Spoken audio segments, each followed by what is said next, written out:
Popular front of India کے طلباء کی شاخ کیمپس فرنٹ آف انڈیا کے صدر اور فنڈ اکٹھا کرنے میں ایک اہم کڑی رؤوف شریف کو ملک میں بدعنوانی برپا کرنے اور ناجائز طریقے سے مغربی ایشیا کے ممالک سے بھاری مالی مدد حاصل کرنے کے الزامات میں ترووننتھم پورم ہوائی اڈے سے انفورسمنٹ ڈائریکٹوریٹ نے گرفتار کر لیا۔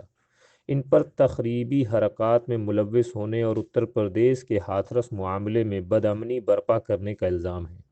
انہیں کئی بار سمن طلب کرنے کے بعد بھی کورونا کے بہانے سے نہیں آئے اور ملک سے بھاگنے کی کوشش کرتے وقت پکڑے گئے۔ رؤوف نے اپنے 3 بینک کھاتے میں 2 کروڑ روپے کا فنڈ اکٹھا کیا تھا۔ 2 ہفتے پہلے ہی ای ڈی نے ملک بھر میں پی ایف آئی کے تمام دفتروں اور ان کے اعلیٰ قائدین کے گھروں پر چھاپے ماری کی، جسے پی ایف آئی نے مخالفت کی آواز کو دبانے کا نام دیا۔